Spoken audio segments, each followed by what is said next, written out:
Hello, friends, and welcome to Live from the City Opera House. It's Storytime, brought to you by the historic City Opera House in beautiful downtown Traverse City.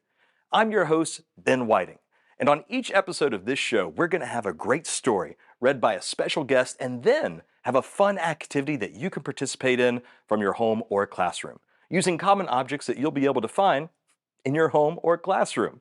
And each theme for each activity is going to be based around the areas of science, technology, engineering, arts, mathematics, or even local culture. Now, the theme for today's episode is Shoot for the Stars. But when someone says shoot for the stars, they might not actually mean send a rocket into space. And the reason they might not mean that is because they're using non-literal language or figurative language, which is when we use words that convey ideas that are different from their actual meaning. Now, why would we use literal and non-literal language?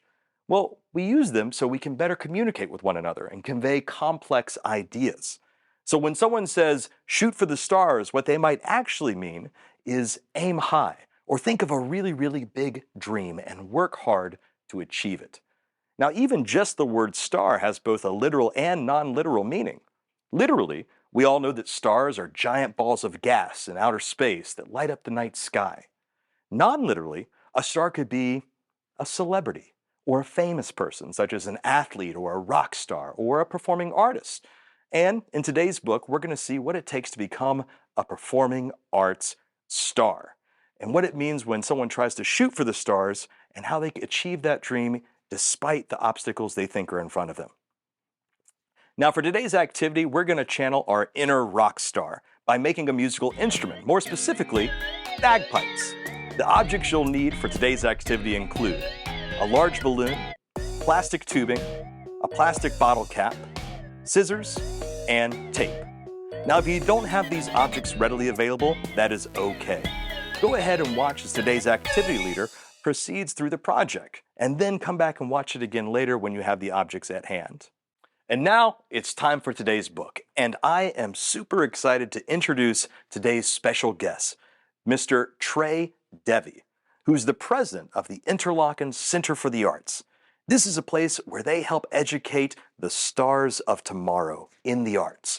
Musicians, actors, writers, sculptors, painters. The book he's going to be reading today is Gloria's Big Problem. And with that, take it away, Mr. Devey.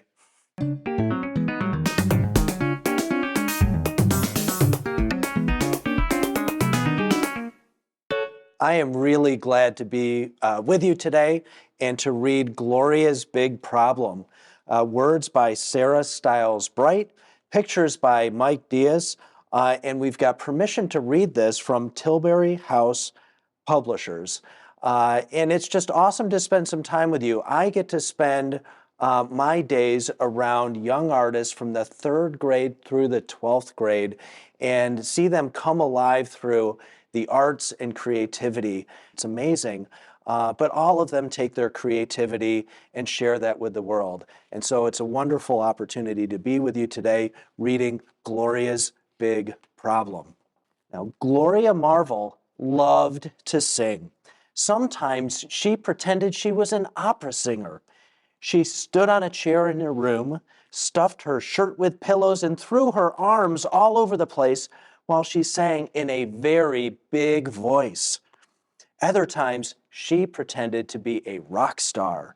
She stood on her bed and jumped up and down and shook her head wildly while playing air guitar. And sometimes, she pretended she was the star of a musical theater production. When she imagined this, she danced back and forth all over her room, waving her arms and making up dance steps while singing with emphasis in a nose-filled kind of way.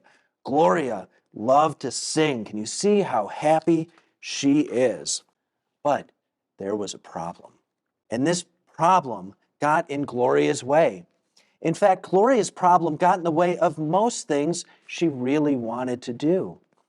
When she decided she wanted to try something, like ride her bike to the store for the first time or go to Alice Culpepper's house for an overnight or try out for the town soccer team, this problem of hers would come sneaking around and talking about things that could go wrong. and her problem would keep talking until she changed her mind. Gloria's problem followed her everywhere and wouldn't leave her alone even when she asked nicely. She'd say politely, "Excuse me, but I prefer that you don't bother me, so could you? Would you? Please stop making me scared." But her problem would say it couldn't hear her because she was speaking too softly. And then it would start speaking very loudly in her ear, and it would grow bigger, and Gloria would get very quiet and feel very small. Once, Alice Culpepper invited her to go to the movies and then sleep over.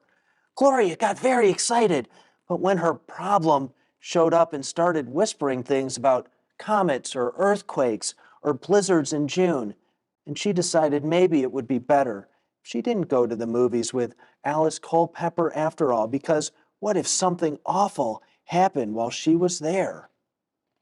Gloria's problem could be a big pain in the neck, especially when she was singing, which, as we know, she loved to do more than anything else. And if she tried to sing in public, like at a birthday party or in music class or at church on Sunday mornings, her problem would bellow in its big, unmusical, and very ugly voice.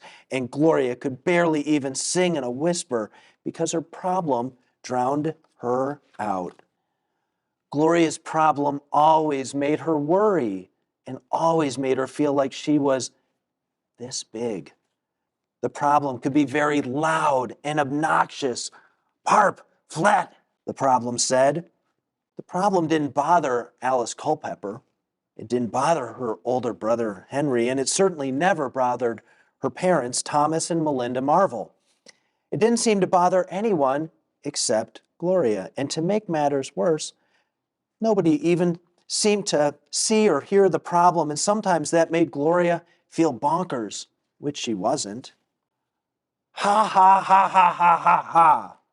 Once Gloria tried to tell her brother, Henry, about her problem. Henry laughed and told her she was nuts, and that wasn't very nice. I want to say to you that sometimes someone might be struggling with something that you don't see that's on the inside. And that's an opportunity to go to that person and be nice to them. The worst part was he was standing right next to Bitsy Snogbottom and a couple of his older friends at school, and they all started laughing at her too. Then Gloria's problem got in her face and started her worrying about being nuts, and so she decided not to talk about her problem anymore. She kept this all inside.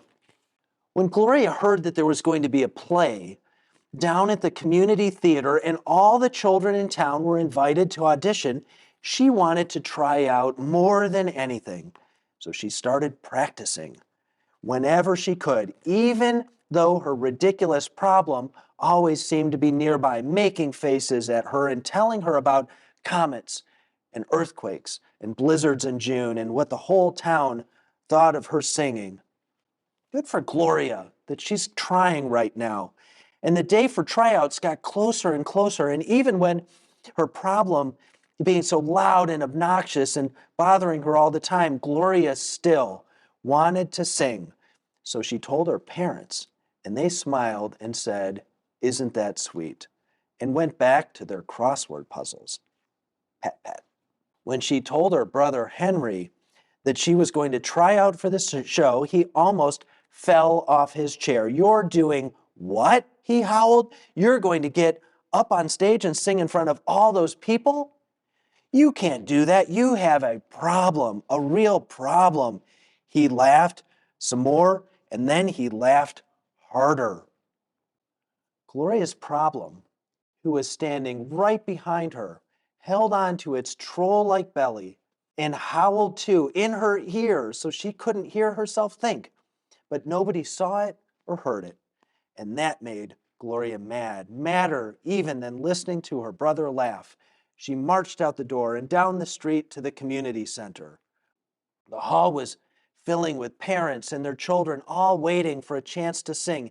Even Frankie Fudsmutter was there, though Gloria didn't see him because he was hiding in the bathroom.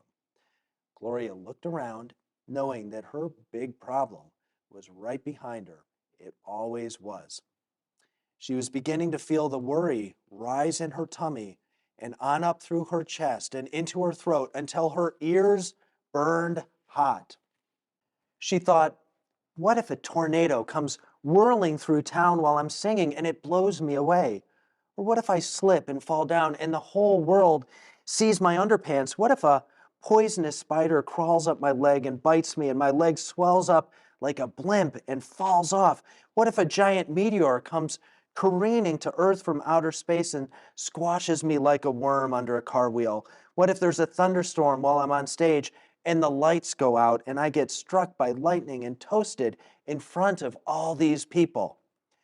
And the what ifs kept growing and getting louder and louder, and Gloria's heart raced until she thought she couldn't take it anymore. She was still mad at Henry, though, and mad at all his friends who laughed at her, mad at her parents, Tom and Melinda Marvel, who always smiled kindly when she mentioned her problem, but never took her seriously, and just plain mad at her problem, who always got in the way. You know, kids, when you're talking to yourself, you, of course, need to love yourself and all that you're capable of and your potential, and to be nice to yourself. And right now, she says, stop! She was so mad. For once, she stamped her feet, turned around, and looked right at that ugly, troll-faced problem and shouted, stop, as loud as she could. And to Gloria's complete surprise, her problem shrank and hid in the shadows at the back of the auditorium. All the children and parents in the community hall waiting to try out stopped and looked at her. The piano teacher stopped warming up. The cars outside on Gable Street came to a halt. The postmaster over at the post office stopped sorting mail. The church choir down the street stopped rehearsing. The grocery store clerk stopped ringing in groceries. The after-school soccer game at the ball field came to a stop. The dentist who was drilling Mabel Totwinger's aching tooth stopped drilling. The veterinarian stopped trying to give the Crunkle's very unhappy cat his pill. Tink at Tink's beauty parlor stopped trying to make Mrs. Huffstuffin's big hair beautiful. Even her brother stopped bragging about himself to Bitsy Snogbottom in front of the movie theater. The whole town stopped and listened. Nobody had ever listened to her like that, ever. So Gloria marched in big, confident steps up to the stage and declared, "Be quiet. I've had enough of you, you big ugly troll." And her problem shrank a little more, because if there was anything it didn't like, it was being called a troll. Enough! Do you hear me? There are no tornadoes here today and no poisonous spiders. Nobody will see my underpants, and if they do, I don't care. I am not going to listen to you anymore. You are going to listen to me. And I am going to sing. And sing she did, right then and there. And after Frankie Fudsmutter heard Gloria sing her heart out, he did something he'd never done before. He stood on a chair with his hands on his hips, looked very, very fierce, and then followed Gloria on stage, surprising everyone, most of all, himself. And later, the whole town, the piano teacher, the postmaster, Tink from Tink's beauty parlor, and Mrs. Huffstuffin with her hair in curlers, the traffic policeman, the soccer team, the grocery clerk, the dentist, and Mrs. Totwinger with her large aching tooth, the church choir, Alice Culpepper, the veterinarian, and the Crunkles with their unhappy cat, her mother Melinda, her father Tom, even her big brother Henry, and of course, Betsy Snogbottom, all came to listen. Gloria had earned herself a part in the town musical. She was the singing ladybug with one little itty-bitty song that she sang while bounding around the stage with a grasshopper played by Frankie Fudsmutter, and she sang it beautifully. Thank you, Mr. Devey. And now, before we take what we read and put it into action, it's time for today's moment of mindfulness. So, move around a little bit, take a deep breath, quiet your mind, and get ready to do a little bit more learning.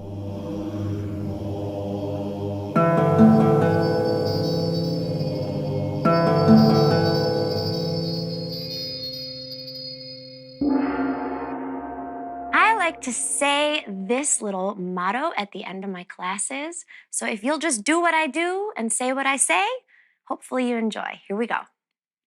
Let's love our whole selves. Let's love our whole selves. From our heads to our toes. From our heads to our toes. Let's look for the good. Let's look for the good wherever we go. Wherever we go. Let's stand against hate. Let's stand against hate. With the peace in me and you. With the peace in me and you. Let's radiate love. Let's radiate love in all we think and say and do. In all we think and say and do. Now we bow to each other to say thank you for being in my life. Thank you for spending some time with me.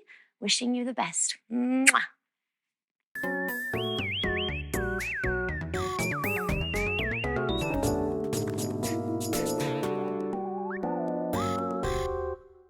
And now it's time for today's activity. And to help us out, we have Mr. Peter Deneen, a teacher with Traverse City Area Public Schools East Middle School. Mr. Deneen, how about you introduce yourself and get us started with today's activity? Greetings from the City Opera House in downtown Traverse City. I'm Peter Deneen, band director at East Middle School, and I'm also the pipe major, the lead bagpiper with the Grand Traverse Pipes and Drums. As a performer, as a musician, boy, we have to put ourselves in some very nervous situations. And I'm thinking back to my very first performance as a bagpiper and how nervous I was for that very first performance, all the way to performing as the solo bagpiper, starting Amazing Grace at Thurlby Field while 10,000 people watched on. Now, I won't tell you that I wasn't nervous, but I was confident in my abilities as a bagpiper and confident with all of the fellow musicians that I had around me. Now, the bagpipes is a pretty simple instrument. That comes as a surprise to a lot of people because it looks very complicated. But truly, the bagpipes are simply a bag to hold air with a bunch of pipes sticking out of it. 4 of the pipes that stick out of the bagpipe actually make sound. 1 of the pipes is for blowing air into it, and the purpose of the bag is to supply air to all of those pipes at the same time. In fact, you can make your own bagpipe, and we're going to make our own bagpipe using some balloons as our bag and using some tubes of different lengths and sizes as our pipes. Right here we've got a paper towel tube, and then we've got a piece of PVC pipe. So, first thing we have to do is fill up the bag. So I'm going to take my green balloon, stretch it out a little bit, and fill it up with air, just like I would on my bagpipe. Now on my bagpipe, I would blow into a blowpipe to fill it with air. Of course, on a balloon, you just have to fill it up. So watch what happens here.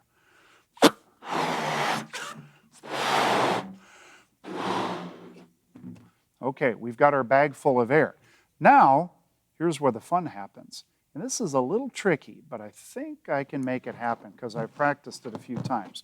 We're going to hold the end of the balloon with our thumb and finger, and then we're going to stretch the end of the balloon over this pipe or this tube. Just stretch this over the edge. Oh my gosh. Okay, so here we go. So the important thing is to keep the balloon to the side because this part across the top is going to vibrate while I release the air. So let's see what happens if we let a little air out.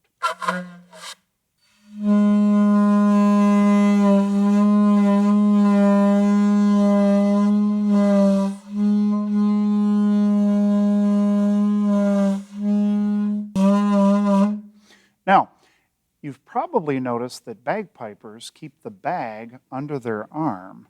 So maybe if I bring this over here and make it look a little bit more like a Highland bagpipe, maybe it'll look a little bit more like what you're used to.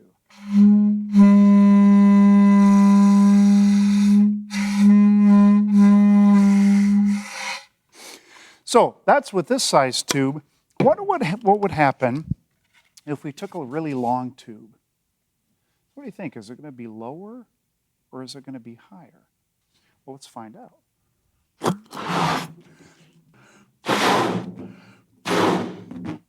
There we go. Trying really hard to keep the air in the balloon while I stretch it over the top. Oh. All right, now if I let some air out across the top, is it going to be lower or is it going to be higher?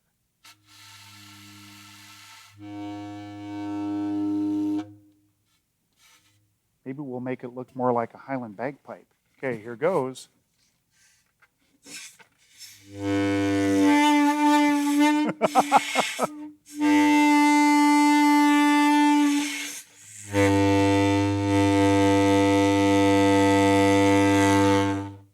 Now, you could probably tell that was a lower pitch. And that makes sense, doesn't it? Because the first tube is almost half the size of the second tube. And for those of you who know some things about notes in music, it was about 8 notes lower, wasn't it? It's because it's about twice as long as the first one. Well, these two are about the same, so we can assume that they'll be about the same pitch level. Let's see what happens when we take some of this plumbing. So, first step, this balloon's holding out pretty well. Let's fill it up with air.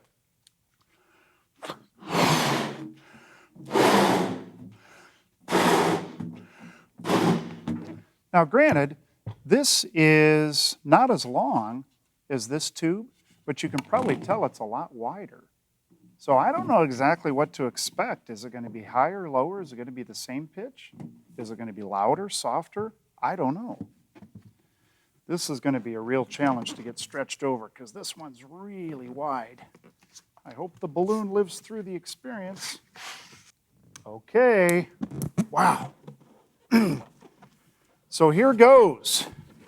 Higher, lower, louder, softer.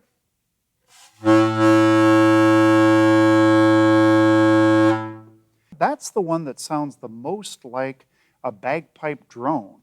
Let me put this under my arm and send it over the top and see if we can send some beautiful sound up to the roof of this old city opera house.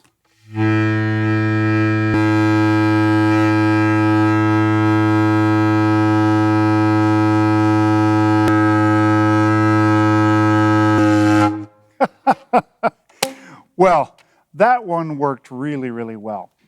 So one of the questions you might have is, how does this work? There's no way, there's nothing in there making sound.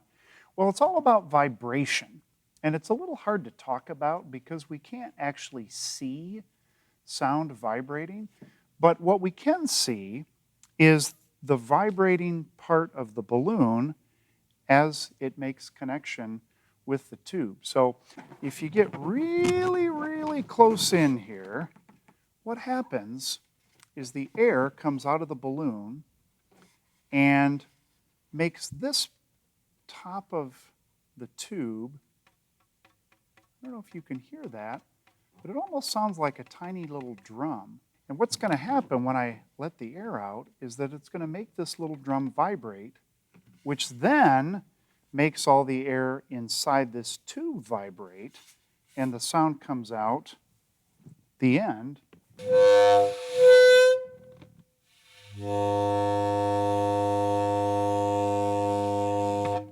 Now, if we remove the tube, we can make the same vibration happen at the end of the balloon, but you're going to hear a very different sound.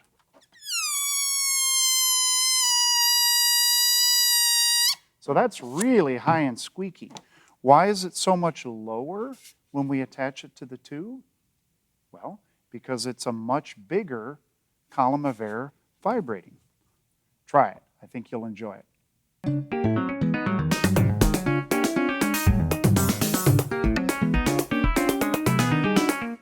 Great work, everyone. Well, that is it for today's episode of Live from the City Opera House. It's story time. We hope you'll tune in next time, and remember, you can watch future and past episodes at tcaps247.com, on your local PBS station, and at michiganlearning.org. Thank you so much for tuning in, and until next time, this is your host, Ben Whiting, saying stay safe, have fun, and keep learning. Take care. This program is made possible in part by the Michigan Department of Education, the State of Michigan, Forefront Credit Union, the Schmidt Community Fund, the Les and Ann Biederman Foundation, the Olson Foundation, and viewers like you.